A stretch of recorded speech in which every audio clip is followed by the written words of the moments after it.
All right. We're live from the crime scene, which is my face. This is horrific. Wow. If you notice between week to week, this is terrible. So, welcome back to Uncode. This is Uncode 4.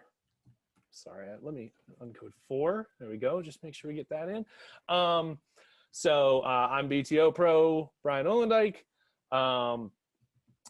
Nikki, you got anything you want to show this week? You say hi. Are you seriously making me first? I'm just jumping right to you. Like, hey, I hate you. I hate you. Throw you to the wolves. I will share the screen then. That's awesome. Nikki's going to show off something cool. I know Mike has something to show. Andrew might have something to show. And Colin and Reed have some questions that we hopefully can answer and have a discussion around. All right. So I've been updating a few of my components. And I guess I'll start with responsive utility because you had me work on that today. But responsive utility, I guess, can illustrate the idea of behaviors and extending other elements.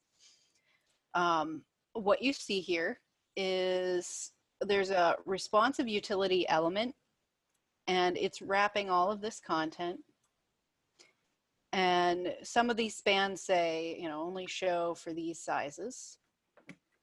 And the element on the right has some custom breakpoints set for small, medium, large, extra large, and has the same, basically the same innards, but I changed my breakpoints between the two. And if I go like this, you'll notice that the highlighted part, one of them staying the same because the breakpoints are pretty high.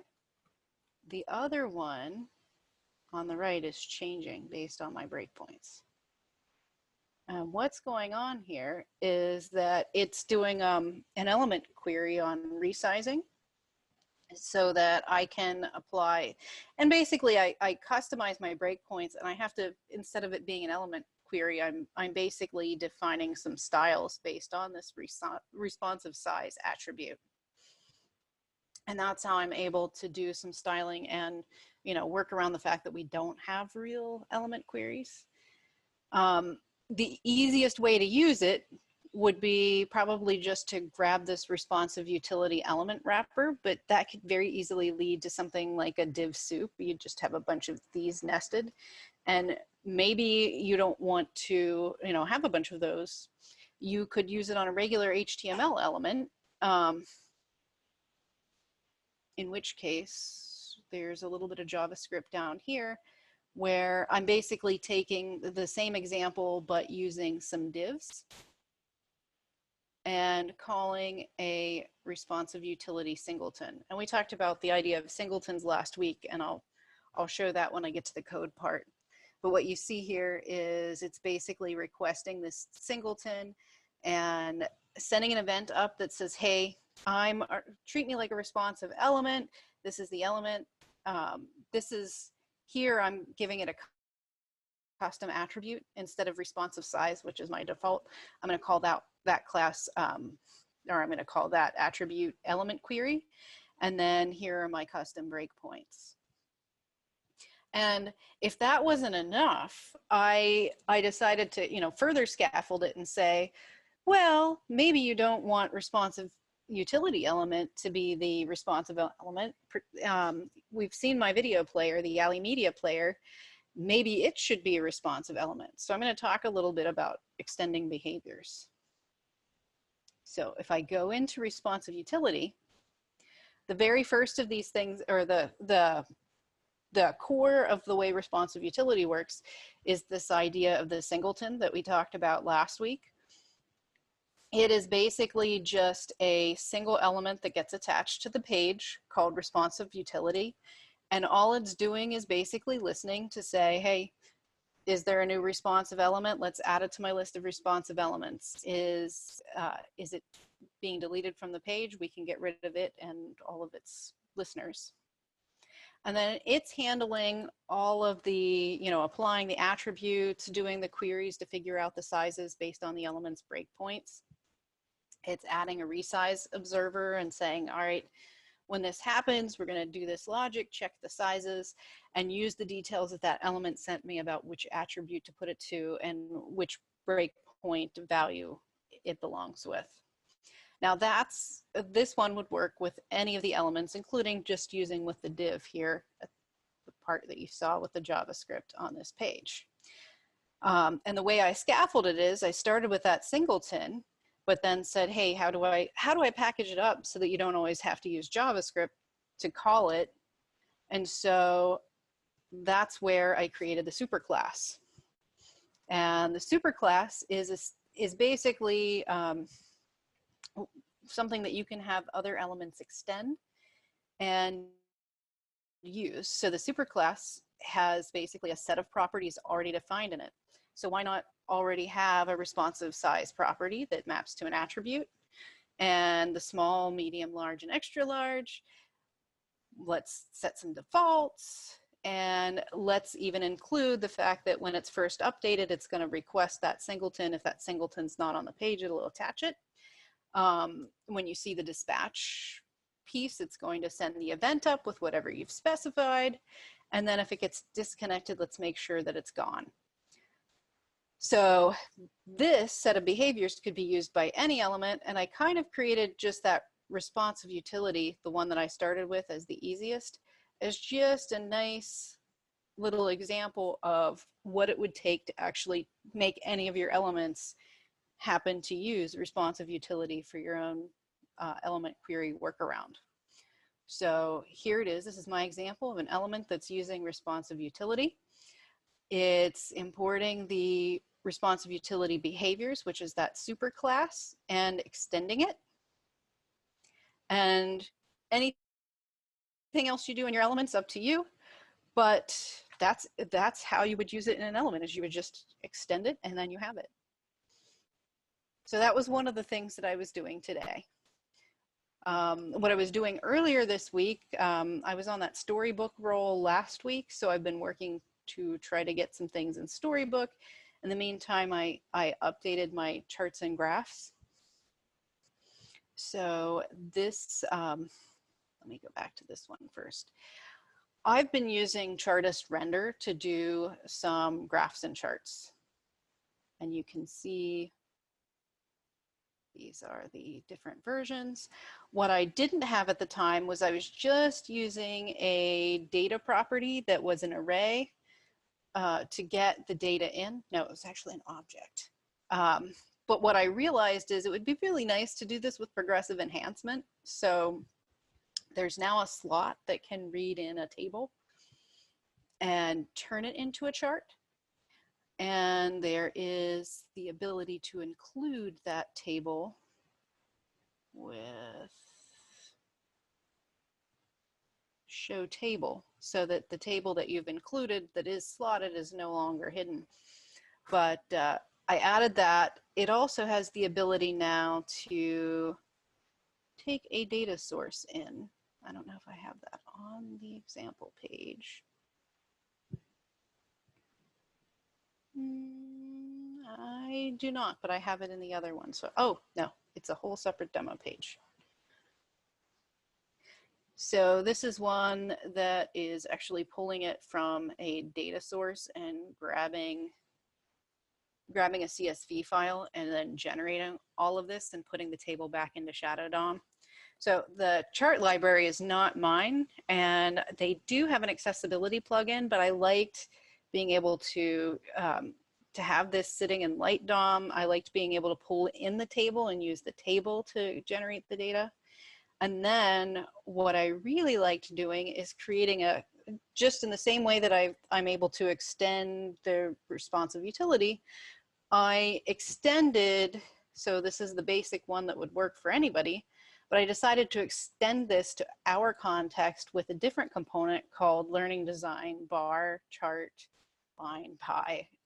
It's a series of, or LRN design, sorry. It's a series of elements that are grouped together that are basically just extending the Chartist render stuff I made, and allowing us to have things like HAX wiring and some of our simple colors, which I demonstrated, that library of color combinations. So now it uses the accent color property, and you can see it gives you things that are kind of related to purples.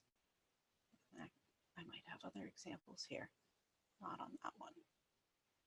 Line does. So here you can see that simple colors library using just simple colors, but using light versus dark. And then there it is using like anything related to cyan. And the same with pi. And those, like I said, are just, it's just doing the same pattern of being able to extend another element to get all of those things in place. So if I go into moving to LRN.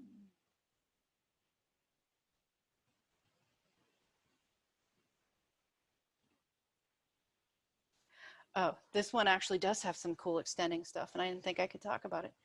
So what I realized is that I wanted to create these as a bunch of separate elements instead of a bunch of if statements, but they did have some shared things. So first of all, I'm pulling in that chartist render superclass and extending it with another superclass called learning design chart. And that superclass is going to hold all of the things that are common to all three chart types, plus some things that are common to just bar and line, because they had a lot more in common than pie chart. So one of the things that I did is I have this for our HAX wiring, line bar HAX properties, line bar properties. I have line bar options, and then I have my regular options. And I have some regular, like some actual setting of the properties and setting the line bar properties. And the way it works is when I extend it in bar, I'm just doing super properties and super line bar properties. And now I have the properties that are common to both.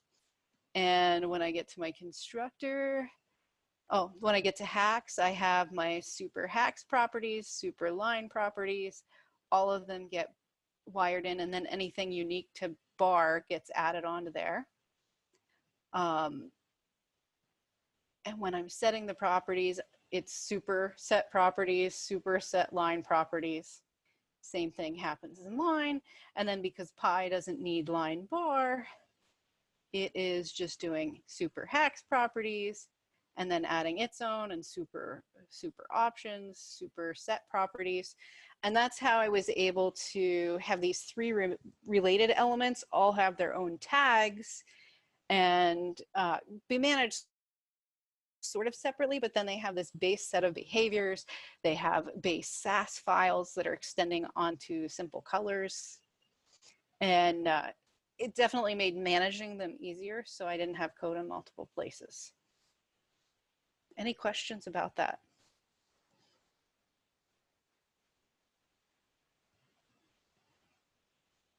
It is seriously quiet.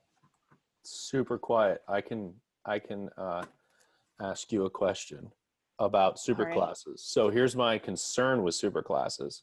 Which is? And the way that you tend to do them, because I do love your abstraction of your head from the rest of you. If you've got like 6 superclasses all wrapped on an element, aren't you basically just entangling yourself between all of them? Or is it actually possible to keep things that abstract? So, well, I'll just go, let's start there. I think that the order in which you wrap them actually affects that, but also in, yeah, I think how I'm extending them, it matters in the order, but I forget which order it is. I'm usually only combining like 2 at most at any given time. And sometimes if I don't need the entire, like inheriting all of the behaviors and all of the functions, what I end up doing is sometimes if I'm not using everything about simple colors, but I just want to grab the properties, I might just pull in simple colors from the top as something that I can use. and I'm not actually extending it here. I might just be, I think somewhere further, I might have simple colors dot properties or simple colors dot HAX properties or whatever, if I'm just using part of it and not inheriting the entire behavior. In this case, the core of what this is Chartist render. And so I didn't bother like mixing simple colors in there and furthering the complication. I was able to just pull it in other ways. Like I said, by pulling in, properties. So the two paradigms that I'm thinking of is like I really like the superclass idea, and I've been using it a little bit. But how does this compare to the singleton? So with the singleton, what I'm doing is managing multiple elements.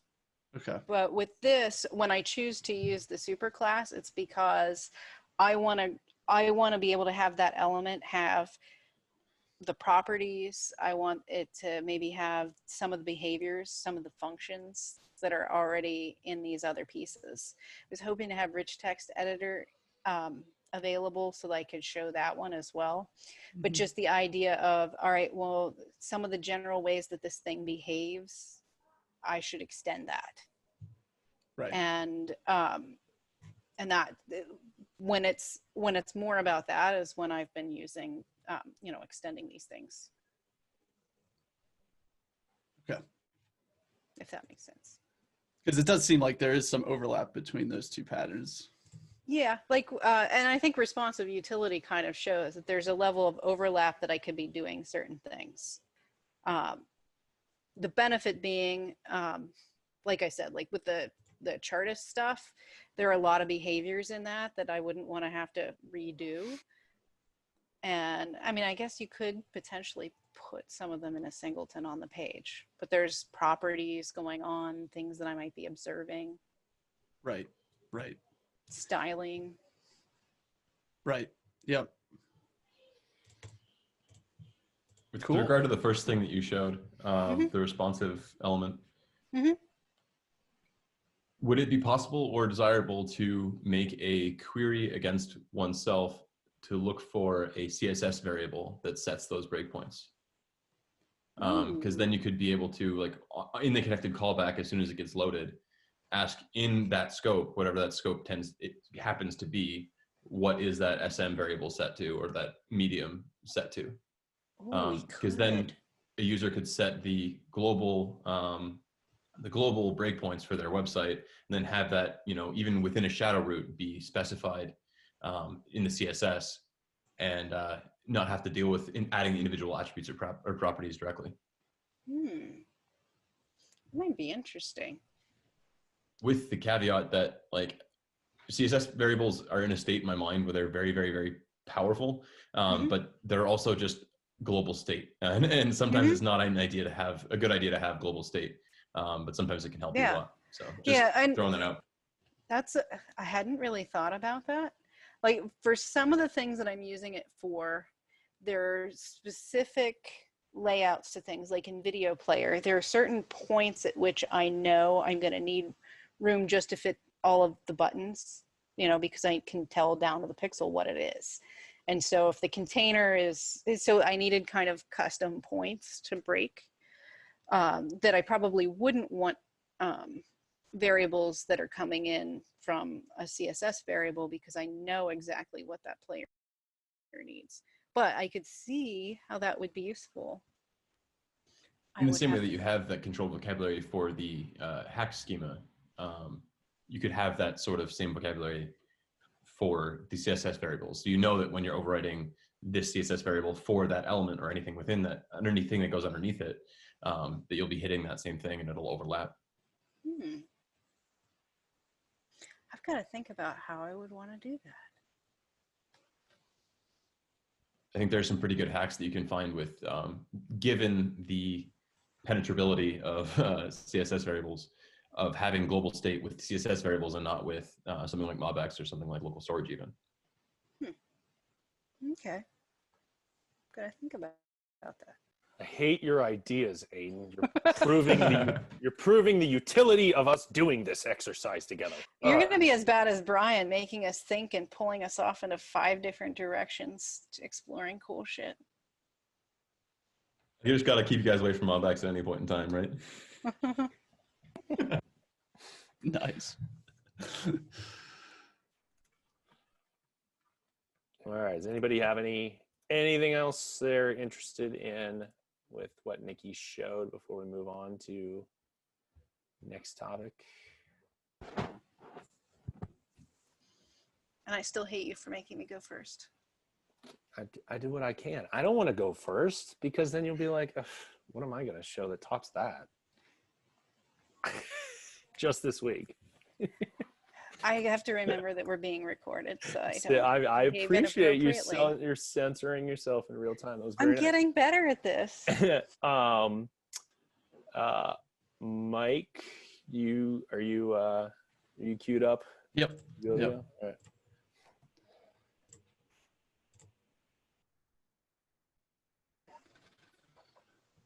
Since Aiden is dying to see some MobX here. You see my screen? Oh, yeah. All right. Okay, so we are not talking about VR, although it is pretty cool.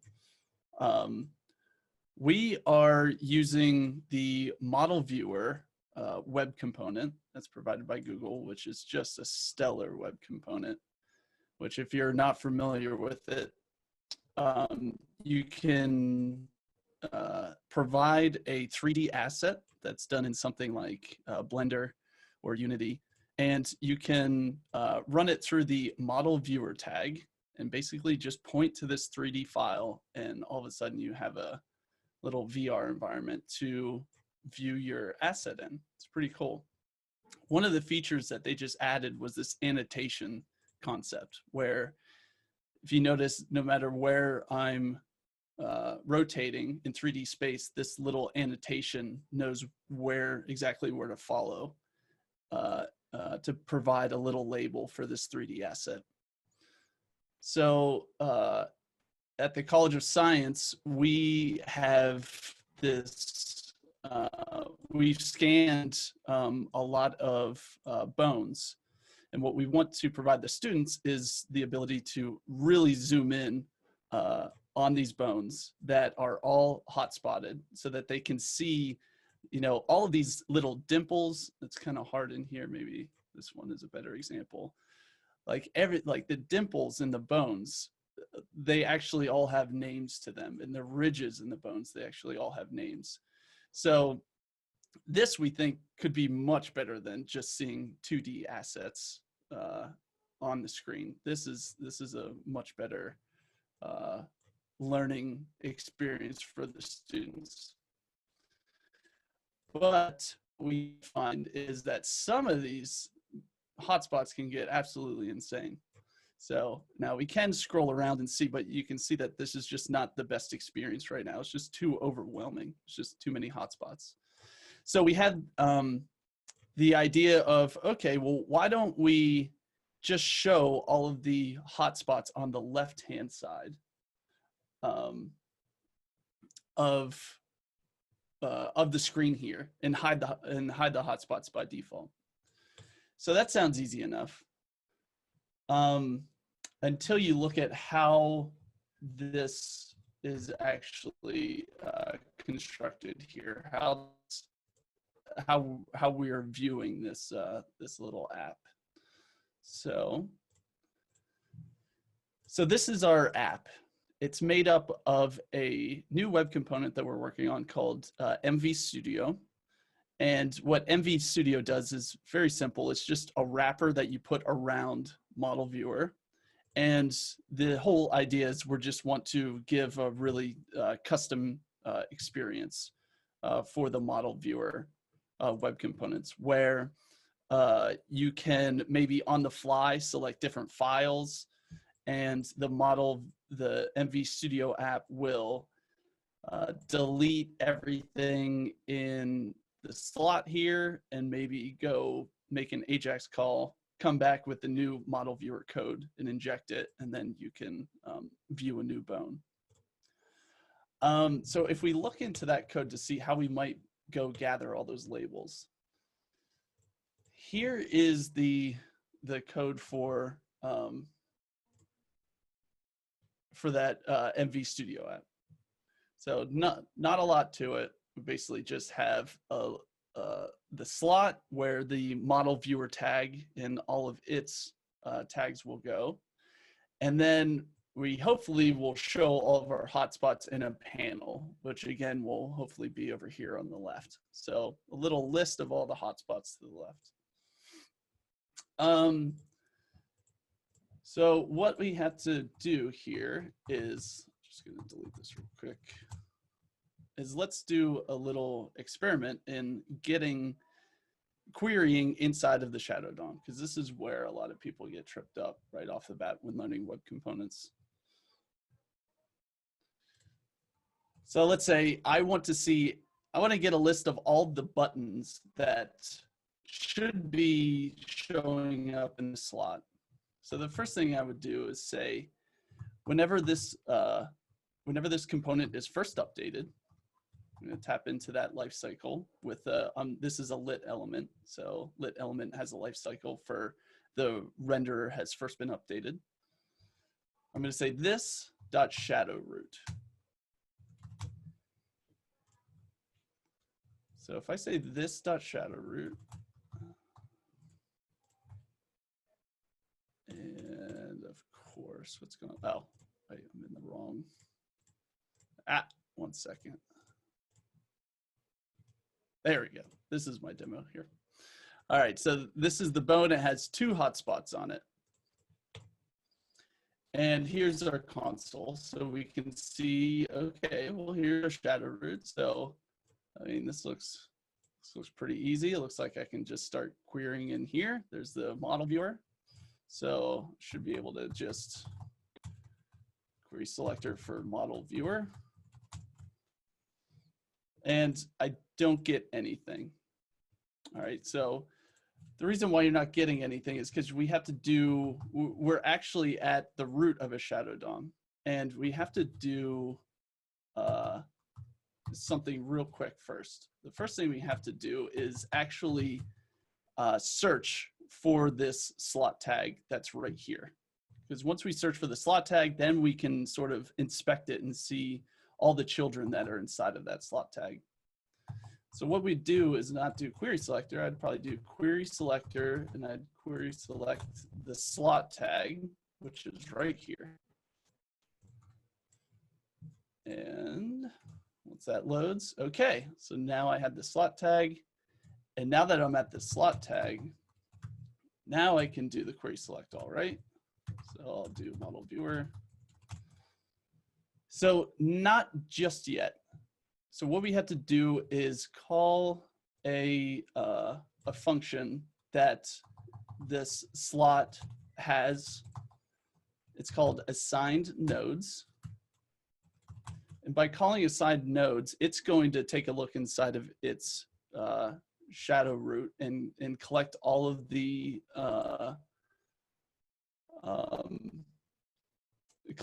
elements that are right underneath it.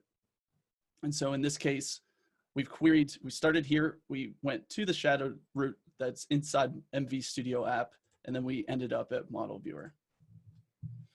All right, so what I would like to do is get a list of all these buttons, right?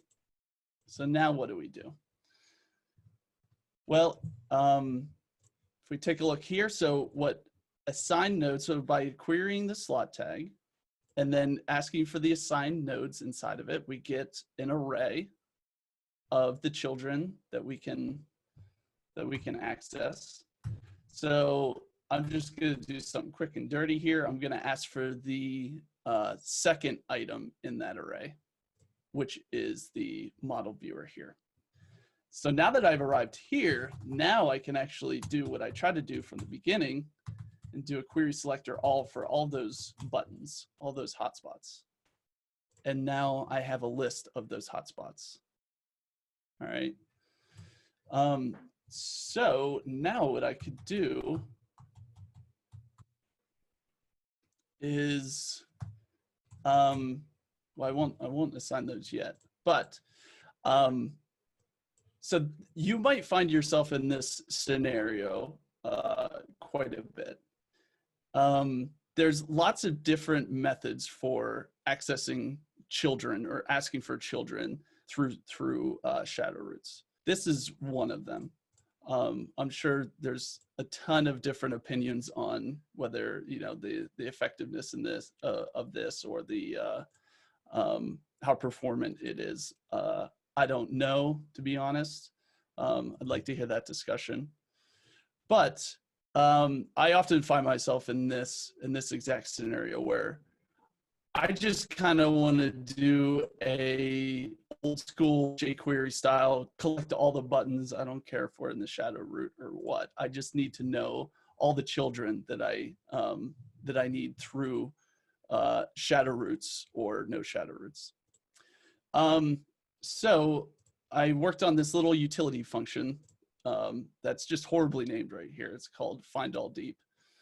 But the basic idea is that you would use it in the way that you would be familiar with, where you would say, okay, well, can I I'll say find all deep, and then I'll pass it all of the shadow root or the slot exactly where I want you to start searching.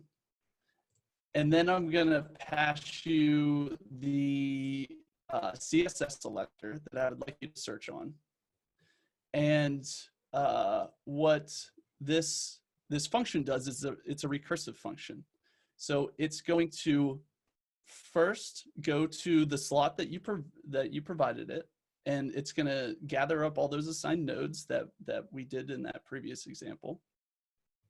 And it's going to loop over all those assigned nodes, and it's going to run our query to try to find all of those CSS selectors that we were asking for. So in this case, it's we're looking for, like, all these buttons have attributes, slot attributes that are named with their unique hotspot name. So that's what we're looking for, that pattern that tells us if it's a hotspot or not.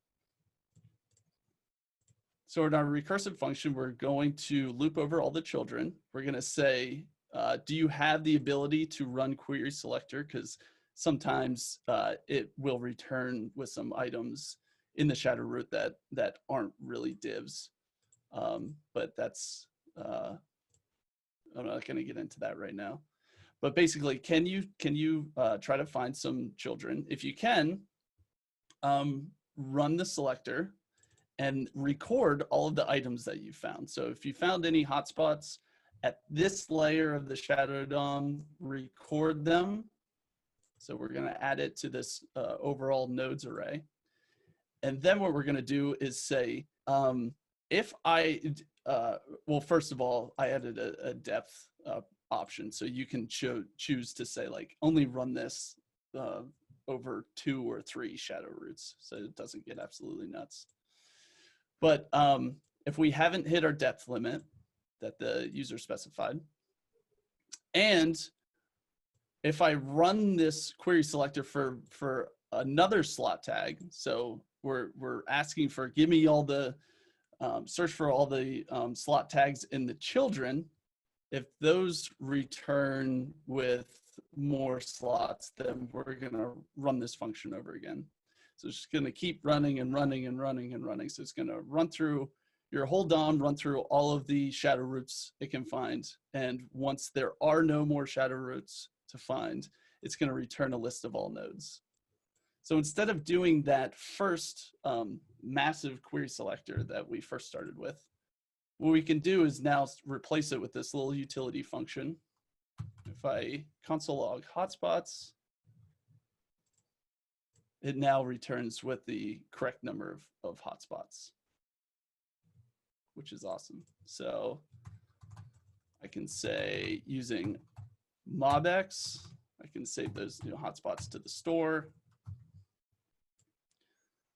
And we now get a list over here of our 2 hotspot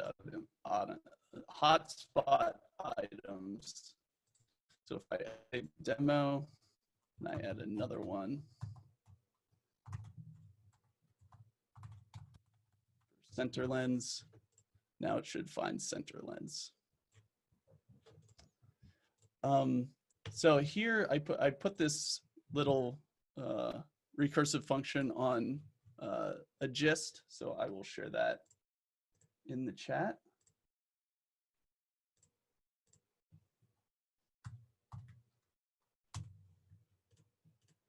And that is all I had. So that is a little crash course in searching through the Shadow DOM for some selectors. Pretty exciting stuff. Yeah, which is why people used Polymer back with like Polymer 1 and 2, because they had helper functions that would do very similar types of things, but be able to resolve the difference between polyfill and not polyfill. Right. Because I wonder if that would even work in a polyfill context, although, you know, increasingly we're just saying, oh, well. Right. Yeah, exactly. And that's the current scenario for this specific application. But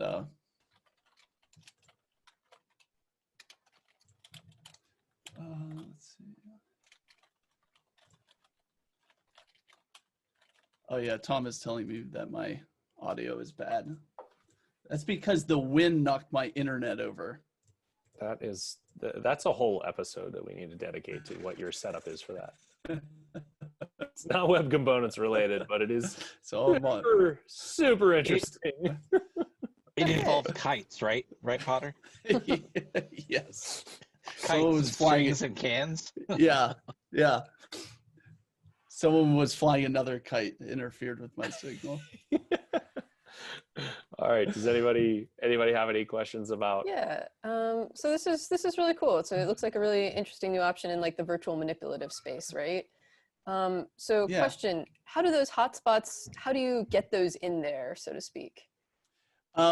So right now, you have to basically place them in there by hand, and it's really not the best experience. So that being said, so like whenever I say place them in there by hand, Mm-hmm. I'm not exactly sure how they expect you to do this, but you basically have to know the exact vector position that you want to hotspot, which maybe their workflow is you created this asset in Blender.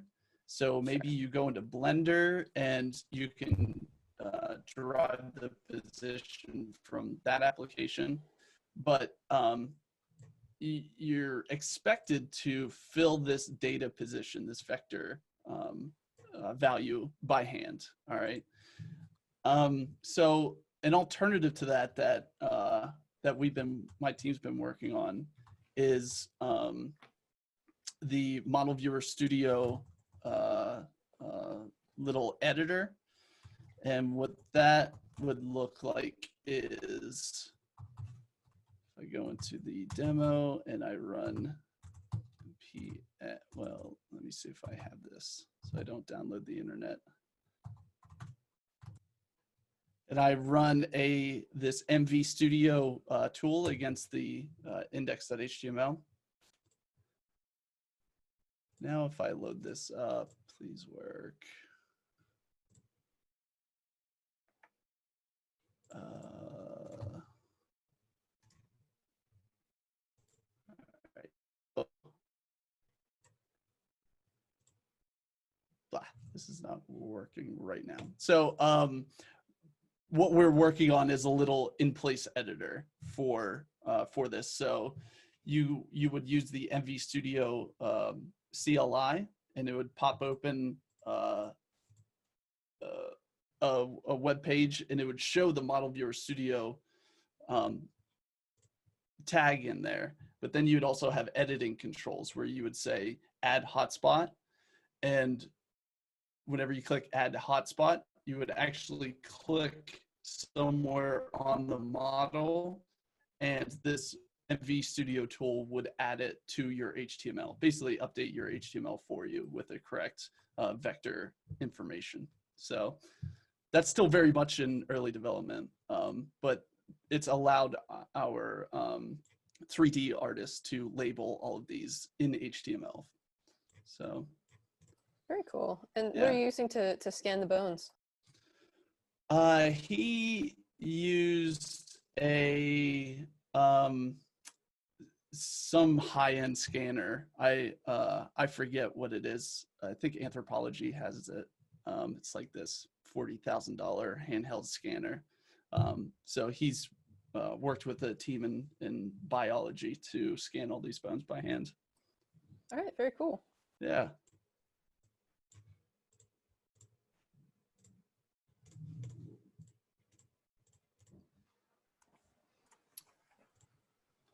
All righty. If there's no more questions for Mike and his key attached to a kite that's powering his house when it gets struck by lightning. Reed, did you have any, I know that both you and Colin had some questions about HAX related things. Colin seemed to indicate he might have borked his local development environment. Did you want to ask your question, Reed, relative to HAX or HAX CMS? Can you hear me? Yep. My only question was just something about the location of the components within the whole setup.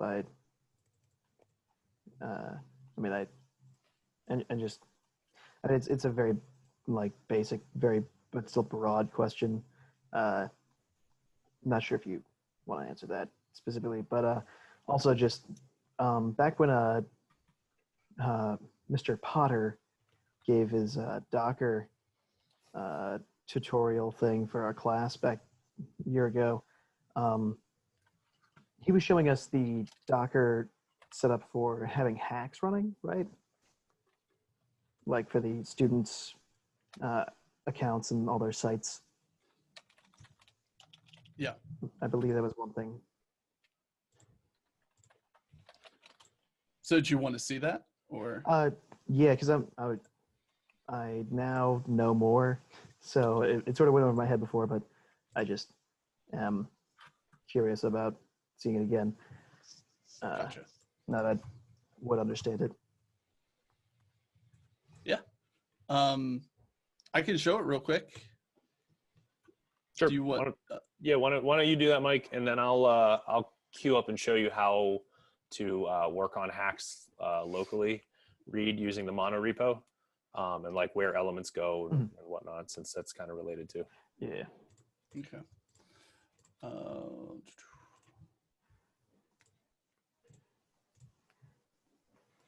right. So we are still developing like what the right workflow Mike. for this Docker container is. Mike. Yeah. Turn off your video. Yeah. I think it might help. Yeah.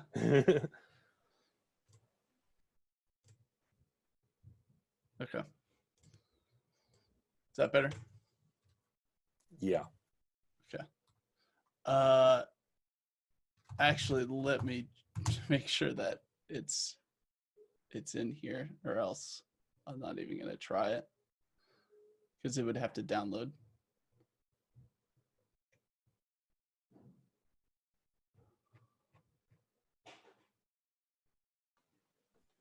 I saw elmsLN/HAX CMS flyby. Yep. Okay. So we do have a Docker container for Docker Hub, and let me just sign in with P.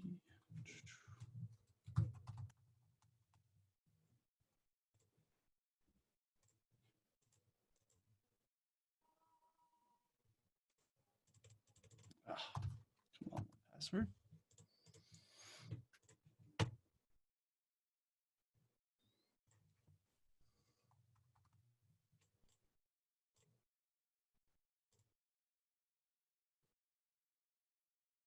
Okay.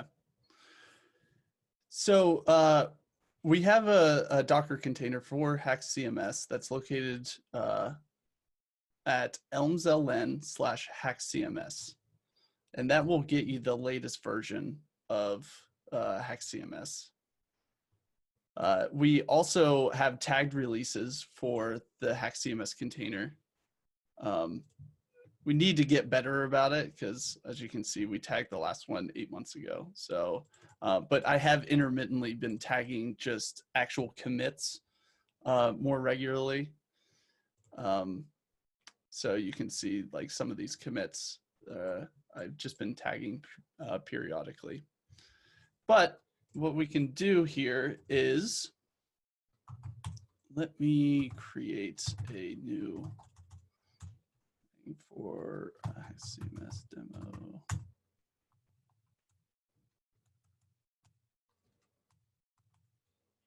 Okay.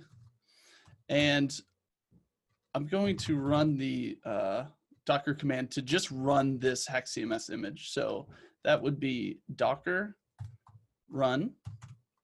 And then we're going to pass it the -it flag. And that just means that it's going to not run in the background, pretty much. We're going to attach to the output. I'm going to add the -rm flag just so that whenever the container shuts down, it's going to remove itself. Actually, I'm not even going to do that. Let's just run D because this is what you would really want to do.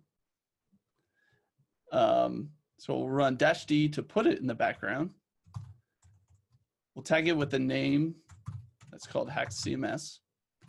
And then I'm going to attach it to a port. So basically, if you're unfamiliar with Docker, there's a running process inside of the container. So in this case, for HAX CMS, it comes with its own web server that's running on port 80. So we're going to attach it to our host machine, port 80. And then specify HAX or elms.ln/HAX CMS. And just by doing that, you should be able to go to localhost, and voila, you have your little HAX CMS server. So this would be the screen that you would get if you were to set this up on a PHP server. It would first ask you to access HAX CMS, and that would set up this little config directory that pretty much puts HAX CMS in motion. So I'm going to log out and log in with those credentials that I was just provided. All right, so this is the default screen. And I'm going to create a site here, say amp.com.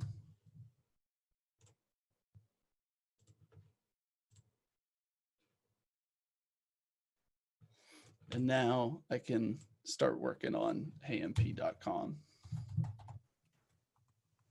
Well, I know how to go this far with the editing, but so when it's running the student thing, like I can go online and do, I forget the website, but it's something PSU. HAX.psu.edu. Yeah, so that's just the Docker stuff that's running somewhere. No, that's different. Oh, okay. So think of HAX.psu.edu as almost like a WordPress multi-site or Drupal multi-site or shared hosting type environment. Just for simplicity and getting something stood up, HAX.psu.edu basically just generates a whole ton of symlinks whenever a new user logs in. And then, so when you make a new site, it's just copying and pasting files. Okay. So it's now the ideal scenario would be like what Mike has got here, right? You would throw it into some type of functions as a service backend in which you would say, hey, user wants to make a new site, and it would actually request the address and stitch things together that way. That would be a lot more secure and just generally scalable. Okay, that's what my bad memory thought was going on back then. when you were showing it to us all, but that makes more sense that it is that way right now. Yeah. And you can also use it to, this is a more advanced setup if you're familiar with Docker, but you can use the HAX CMS server to host your basically your static site. So you wouldn't, like, hax.php.edu is an entire deployment of HAX CMS to host multiple sites. You could just use the HAX CMS server to host one site at a time if you wanted to. So yeah. Yeah, thank you. Yeah. Yeah, that was all I had for that part. My questions, but yeah, just the and then for the HAX CMS, like elements that we had for Brian said he was going to show us. Yeah, let me share over to here. So I'll show you how we end up getting doing our local development with that. So the LRN web components mono repo, right? This has all of our web components, like 200 some odd. So you're gonna git clone that and then do yarn install. And then when I stop derailing Nikki from other things, she can actually get all the storybook stuff in there, but it is actually working in there now. So you could technically run yarn start and see it, but HAX won't be in there. So the way that you end up working on HAX is, so after you've done the yarn install at this level, then you go into cd elements / and you can go to h-a-x, and then usually what I do is I'll do like code period here. So I open up to that window, and then I do yarn start. And so yarn start is going to open up just a little server here running. And particularly with HAX, the first, there we go. Once you see this big hideous picture of this person show up, then you know that it's fully working. I usually with HAX, because it is so complex, and what it's doing is this little service is compiling this in real time. So I usually wait until it stops spinning, especially knowing what your machine is read, that would be ideal. But there we go. So usually after the first time, right? Okay, there we go. Now it's reloading fast. Because it has to go out and get all the definitions and cache them, basically, in case you end up using them. So, and I hit edit and work on whatever. Cool. The way it's loading this in though is, so in the demo directory, there's index.html. We can see that it's got some minor dependencies, like just for local development, and then it references the HAX tag, and then the HAX tag just, has whatever content inside of it. But the HAX tag gets its instructions as to how to operate from this App Store setting. And so App Store is a setting in HAX that says, hey, where do I get all of my directions? So like HAX literally, if you didn't give it an App Store, in fact, I'll take it out. You can see, if you don't give it an App Store, it basically, probably have to refresh this, yeah. It basically goes, I know how to load, and that stuff looks like HTML. So like it knows how to modify these paragraphs, and that's a list or whatever. But you see it's, severely limited. It didn't even load the other stuff in place. And it's probably not, beyond super glitchy without an app store, because I don't really test for that. So the app store is a JSON blob, and we can see it in the network inspector. So I'm in the network inspector, and then XHR, and then I'll hit refresh. You can see it calls out to appstore.json. So appstore.json ends up having four categories here, two of which will probably get at least consolidate or something soon. But so it's got apps, and apps is how you've got these little search widgets, basically. So all of these are the apps, if you will. It's kind of the like what's able to drive this behind the scenes, searching. Also, in a real content management system, it's what drives this upload to actually go somewhere. So all of the details of how to build, say, like the YouTube form come at runtime from this setting. And that's why it has the word search there, versus if I go to like NASA, it says search, versus what's a good, there we go, Jiffy has multiples, right? So it has rating and it has language that are also there. The most important piece of this, especially from local development standpoint, is this auto loader section. So auto loader is the piece that's going to say, whenever this sets up, hey, I need you to import these other elements because they're the elements that we're going to allow to be in the body area here. So whenever we want to work on one of these, like let's say that there's something screwed up with Wikipedia query, and this is actually a process thing I went through with Andrew the other day, because it does take some getting used to. So I had a Wikipedia query, and then maybe I go like, oh shoot, that's not right. So I'd look and see, well, I know where Wikipedia query is. It's in our own mono repo here. But so maybe the configuration tab, I don't like that this says search term.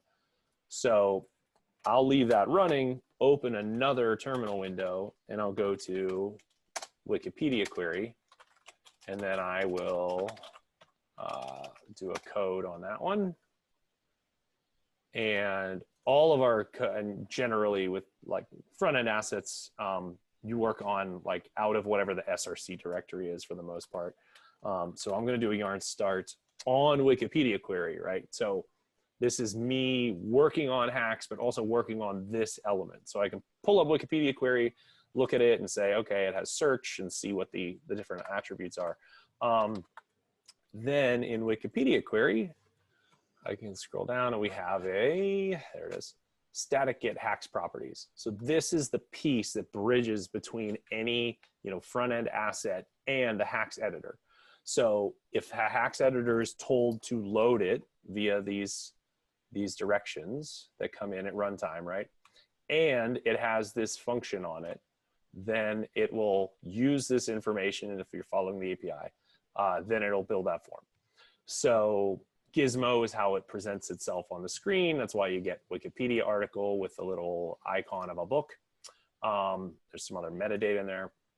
But then this is the form. So actually the most recent revision that we did of the UI has, at the moment at least, just gotten rid of quick. There's no quick editing setting yet. We might bring that back, but we'll see.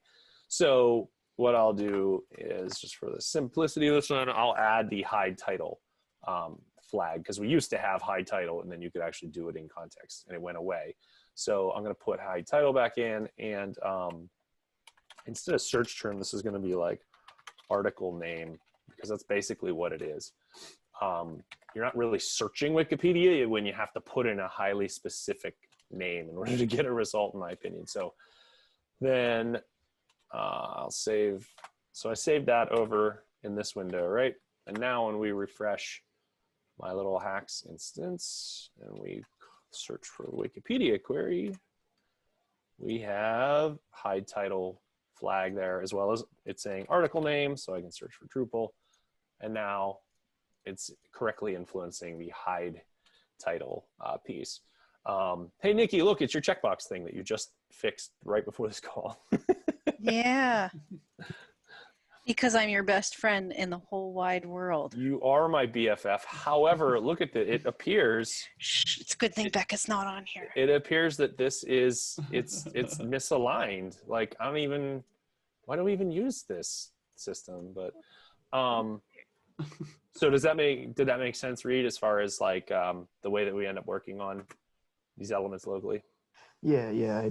I just had no idea really. We'd never talked about it, so. That's the purpose of these calls, now, isn't it? Does anybody have any questions surrounding any of this stuff before I show the autoloader thing that I'm going to be celebrating about, that I got it working right before this call and spent the entire week on?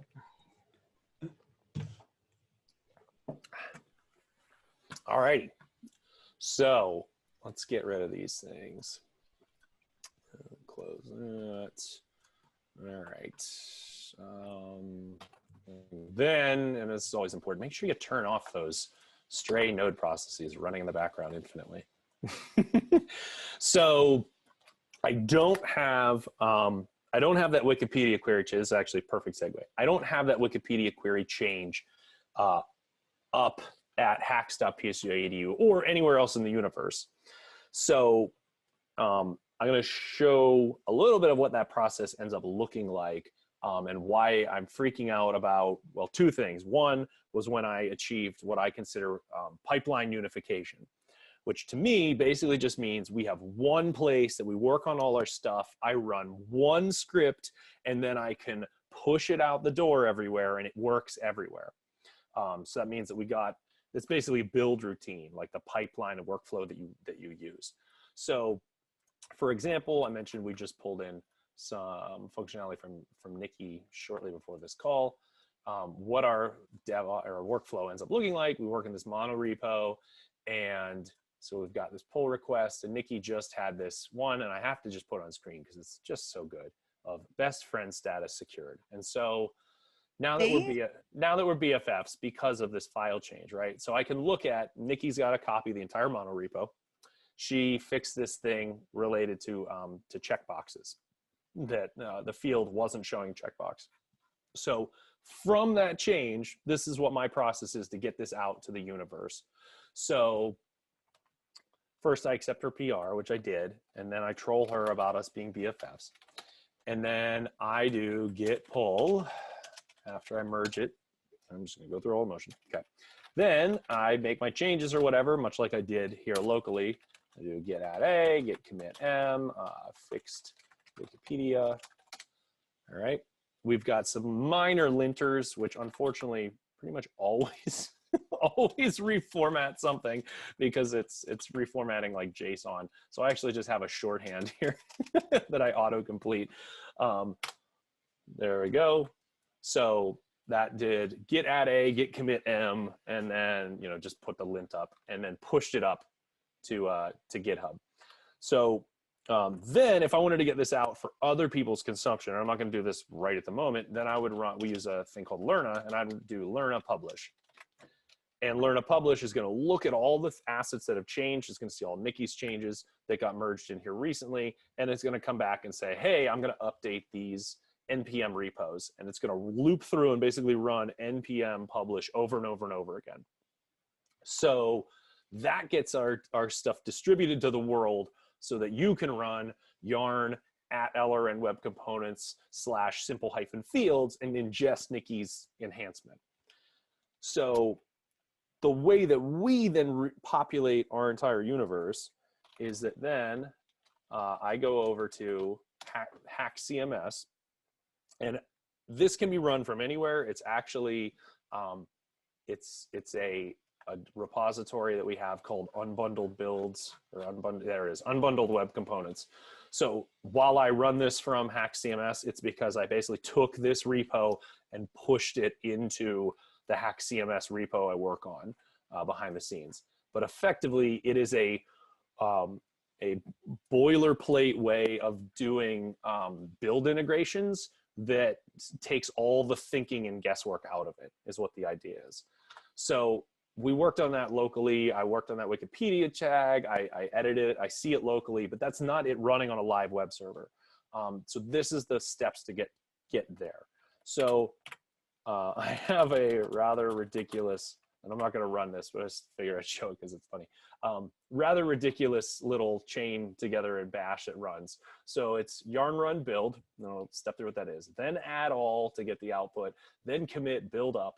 Then push it up to master. Then run a thing called upcdn, which basically goes to the Penn State CDN that we recently set up, and a mirror and some other local development stuff, and basically just pushes the exact same changes there, or pulls them rather. Then I go into Elm's Learning Network, which is our other project, and then I add these assets, push them up, and then I push them to an internal Penn State mirror. So I'm very lazy. I want to just push the up key and then have all that happen basically. However, what's going on with a build is what I think is going to fundamentally transform the way that we are able to interface with this stuff. So last week I mentioned I came up with this thing that I was like, hey, this is a neat conceptual piece. And it's the idea of doing not having an entry point. And you normally have an entry point that looks sort of like this, except it would imagine instead of import that, it would say like // node modules or some stuff like that, right? So that is the live copy running out in the wild. And then you would include, paper button or HAX tag or Wikipedia query or anything else, but you would actually go through and you would import all of these things, and you'd have to write them in a file and understand how to do a build routine. So what this WC autoloader script is trying to do is it creates a singleton, which you can watch the thing from last week. I cleaned it up a bit, fixed some things, expanded its capabilities. But basically now this works across all polyfilled and non-poly and evergreen browsers.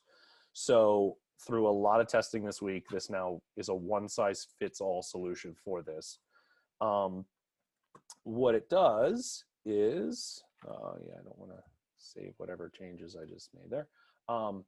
What it ends up doing is it interfaces with our build routine. So when I run yarn run build, it runs Polymer build, which we use to generate and smash together our assets and compile them to work in different platforms, which Polymer build has its own little configuration file, which don't need to go into super detail on, but it basically says, hey, spider through this file, additionally add in these dependencies, and then you have outputs. So this is going to output what it finds to a directory called ES6, and it's going to use these criteria. So it's going to transform this one statement.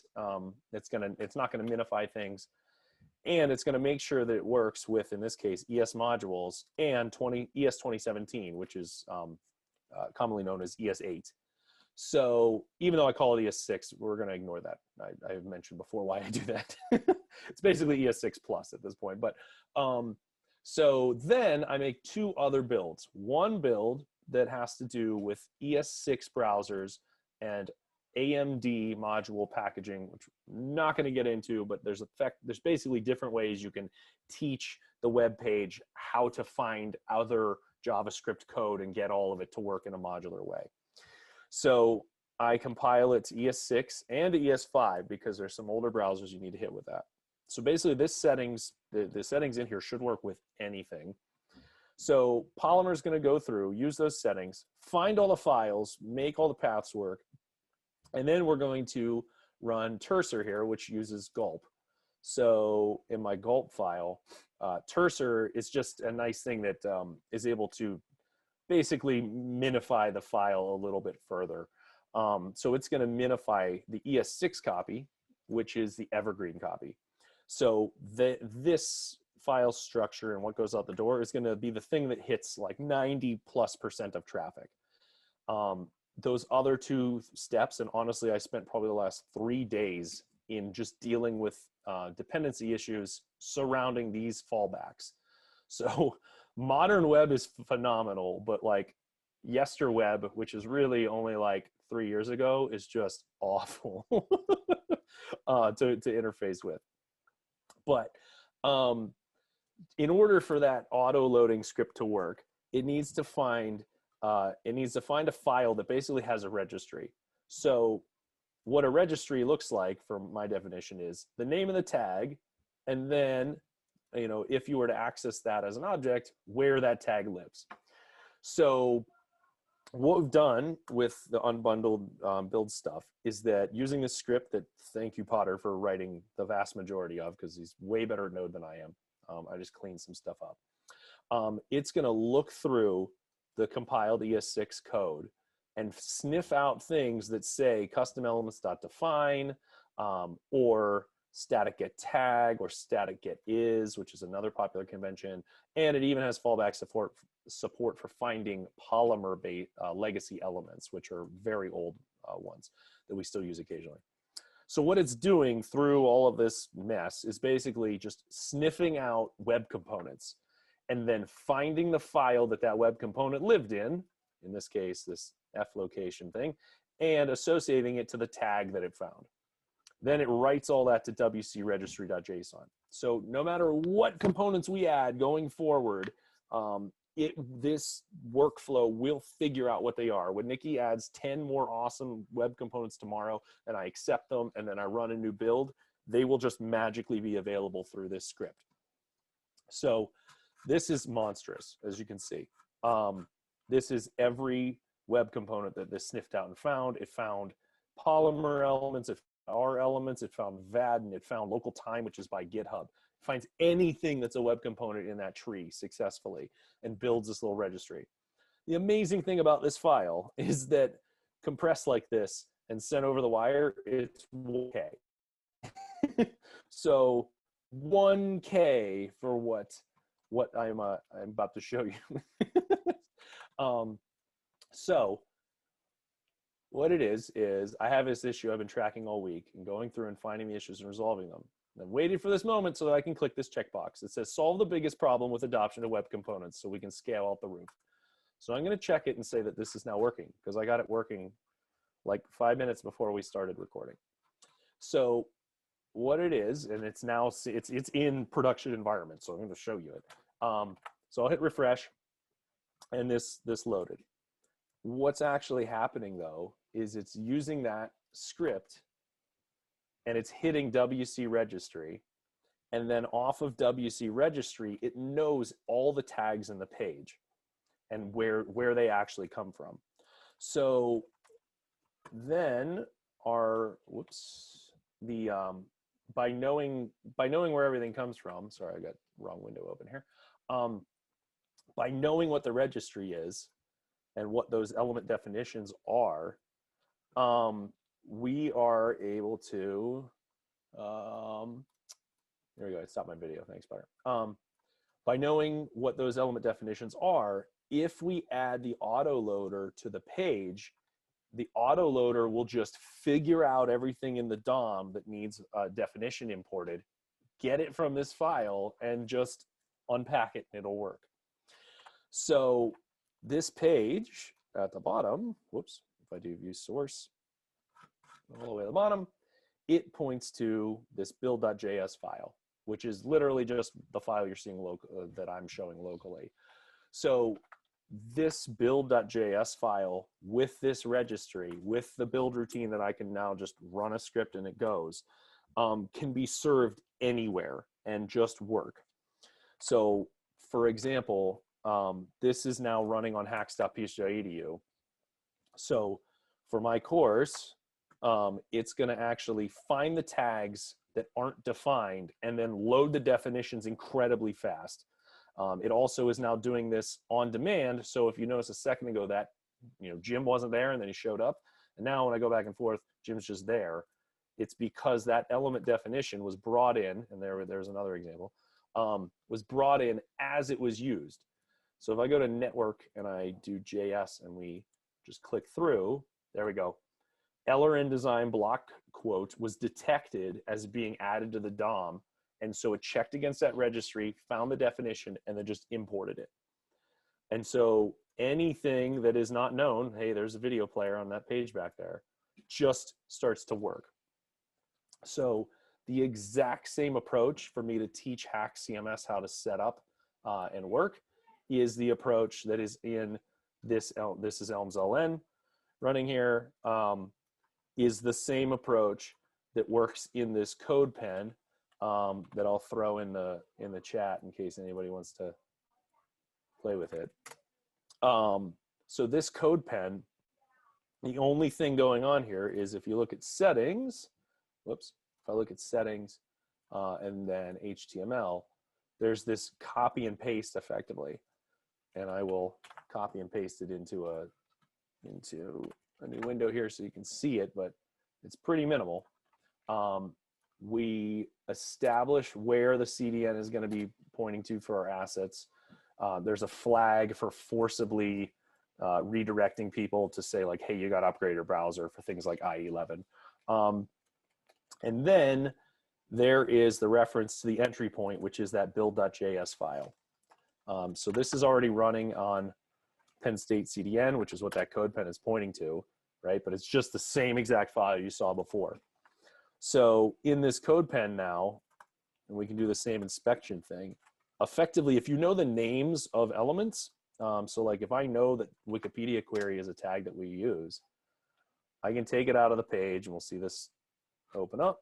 And it has some fields here, but paper text area, paper button.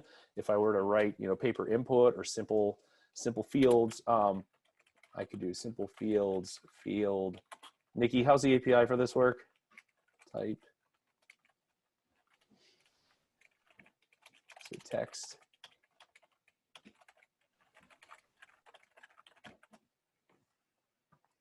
There we go. So that added simple fields field, and now the definition's there. And you can see I can get rid of that text area to prove it's not the same one as that one. The buttons are there as a result of it loading and finding them. If I were to throw that Wikipedia tag back in, or much like last week, where I inspect the element here, there we go. All right, go to simple fields field, and then I'm going to take body, edit, and we're going to throw in Wikipedia query. It added Wikipedia query right there because I just opened the DOM and added it. So these tags are imported dynamically. The entire pipeline is in place in such a way that we can just start throwing more and more elements into this. Other people can set up their own CDNs that leverage this. I just got the fallback working right before this, so I was having issues with like some of these middle of the road versions of Firefox and Safari, which now work. So let's see if this opens up the right window in browser stack. It's thinking about it. We might get mad about recording a screen that it's giving me a recording of the screen on. So this is that STEM research ethics site, polyfilled. So Firefox 63, which I believe I picked, that should be serving the ES6-AMD build of the site, and you see the site. Versus if I were to switch to Safari 10 is notoriously difficult for me to get working. But if I were to switch to Safari 10, it should open still unless I bricked it in the last, half hour. Hey, there we go. Safari 10 working. IE11 was not working when I went to it, but I also don't support it. So, and then this is the old version of Edge, which also was working, at least when I loaded it up quickly. So really, those are like your three biggies that you have to worry about at all that are not evergreen. Evergreens, this stuff just works, and you don't have to think about it. So, just thinking about it. There we go. Let's say it's very, very slow to use Edge, as you can see. Granted, it's also, screen recorder showing an emulated copy of Edge running and then streaming the screen over to me. But, if you hit it in the older version of Edge that's now, 6 months old or whatever, just works. Oh, Mike Pace in the chat, a cool tag. Yeah, that is a good one. So let me show that one too. So this is the LRN Markdown Editor tag, which is something we made for the studio. So this gives you split or preview, and split view is really cool because you can just do things and stuff whatever you want. I also think we have a tag called MD block.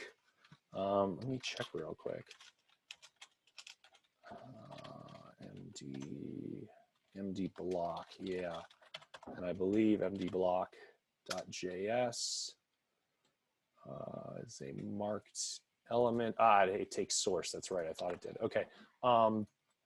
So let me close. Oops. Close just that file. MD block lets you remote load markdown files and it presents them in place. So I can do MD block source equals, and now I'm gonna have to go find a find a markdown file. So IST402 definitely has some somewhere. I think I have them under files.md. Glossary.md. That's right, because we, as a class, we made a glossary this semester. So then I can point to that glossary, throw it in here as source, and do -md block. And now that article is displayed somewhere else. So the reason, if it's not apparent, the reason why I think this is such a big deal is literally any system on earth you can now copy and paste a single line of code into, and that MD block will work. You know, that maybe if it's already running an existing web component based app, you could have some conflicts pop up. So I would preface that, you know, there are some buts, but this could work in any content management system currently running at the university, whether or not it's made with the best conventions in place or not. Any asset that you funnel up there, as long as you communicate what those assets are, which is part of what Nikki's working on with the storybook stuff, then you're basically opening up the universe of web components to people that don't have to understand anything about them other than that, hey, MD block looks cool. I want to copy and paste that and use it the way I use paragraph tags.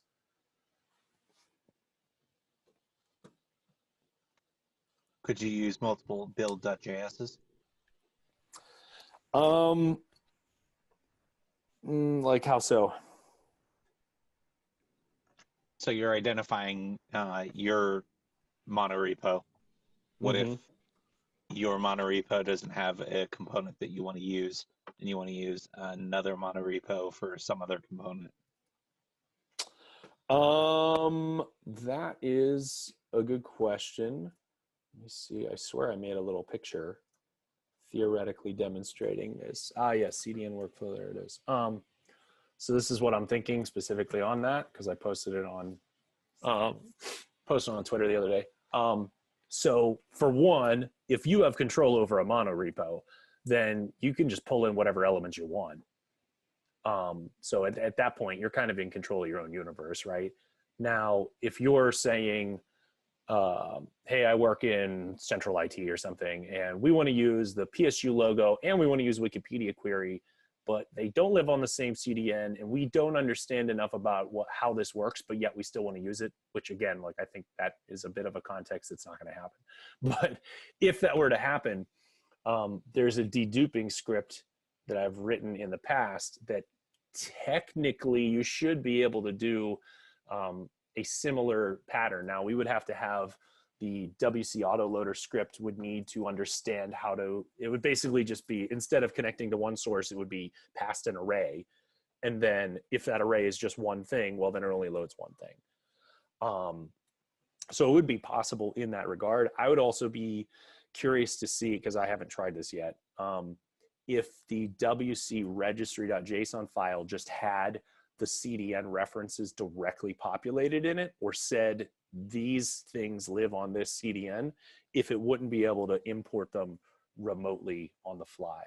I don't know if there's a real use case for that, but I did want to make, you know, just the silly little picture to indicate that it is something I've at least been thinking about contextually.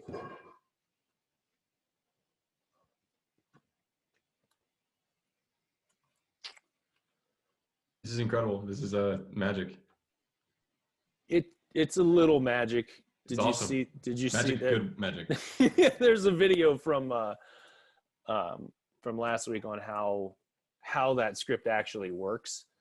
But it basically just does a document.select query select all star, and then if things that come up in the query selector have a hyphen in them and they aren't yet defined, then it uses that registry and does a dynamic import. Oh yeah, no, that makes sense. It makes sense. Yeah. So, sorry. Two things immediately come to mind. Webcomponents.org and the Web Components Analyzer. If you make a pull request into Web Components Analyzer, that automatically is creating a JSON object for every web component that's created. If you have a Web Components Analyzer running for your web components in order to create that storybook knobs thing, that could generate the necessary information that you need to add it to your list of your build.js file. And the second thing is webcomponents.org already exists as a domain with people that we are able to talk to at any given point in time that you can register elements with. Could there be a shared build.js file containing all of the, maybe not the build.js file, but containing every web component that has been registered on webcomponents.org? So anyone, anywhere who publishes a web component to anything has like a 1 kilobyte, maybe 2 kilobyte file, we'll say, that it's literally every web component's ever been registered. So the nice thing is that the build.js file, which is the entryway, never has to actually change. That was how we were doing it before, was kind of like, hey, let's build this file and then that'll be our entry point. Okay. So as long the entry point actually ends up being the same no matter what elements are on the other end, because all this does is tee up a link to the registry.json file. Yep. Then this is the detection for Evergreen, effectively, loading autoloader. If you need the polyfill, and this is what I was killing myself over, it loads up this legacy file, which then does additional tests and adds additional polyfills and fail safes to attempt to make that load.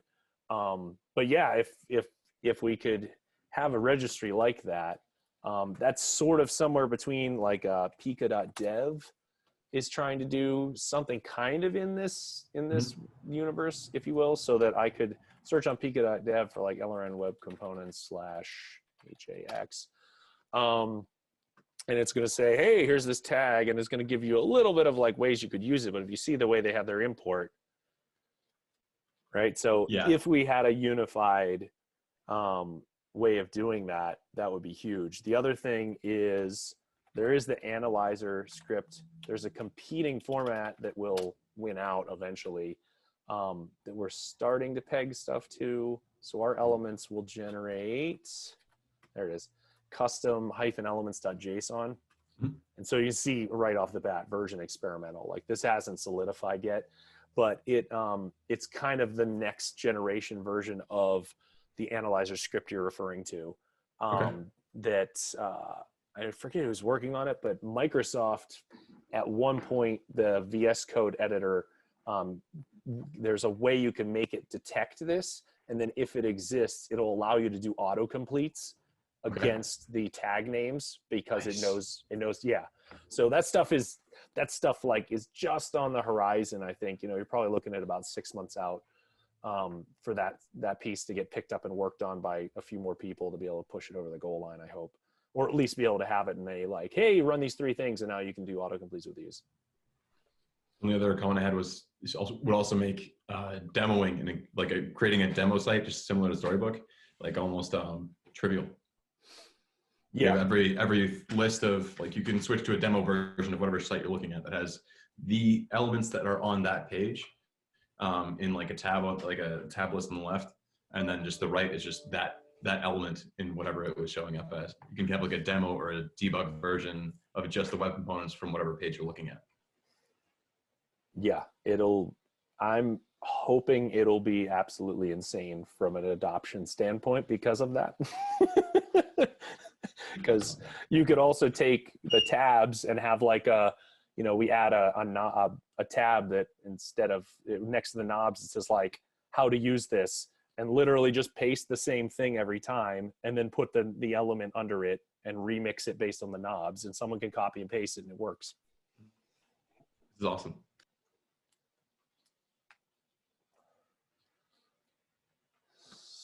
So, all right. Anybody have any other questions insane. or things they want to talk about? That is insane. And then I'll forget about it because now it works, Mike. And now we'll never talk about it again. And it'll just be, oh yeah, we do the da-da-da thing. Because I don't want to think about it. I'm so lazy. I just want it to work. I just want web components to work and not have to think ever again. Well, it's a good thing we record these then, so you can go back in 3 weeks and remind yourself. I'll remind myself, yeah. So that is pushed out into production. I need to do some additional testing, obviously, but we're planning to roll that into production for our online course portfolio at large, hopefully next week.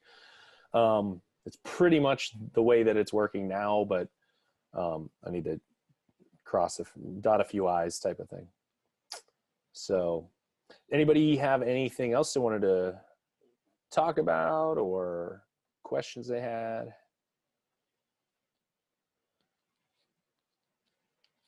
If not, we can cut here. All right. So thank you all again for jumping on with us. Good conversation as always. If you want to learn more about what we're doing, our project is ElmsLN on basically everywhere, whether that's Twitter or on Slack. The group is ElmsLN, or on YouTube it's ElmsLN, or github.com/ElmsLN, where you can find out more about that. These little video series, we'll keep putting them out there. You're always welcome to join if you want. So Tom, thank you for getting those other ones out there.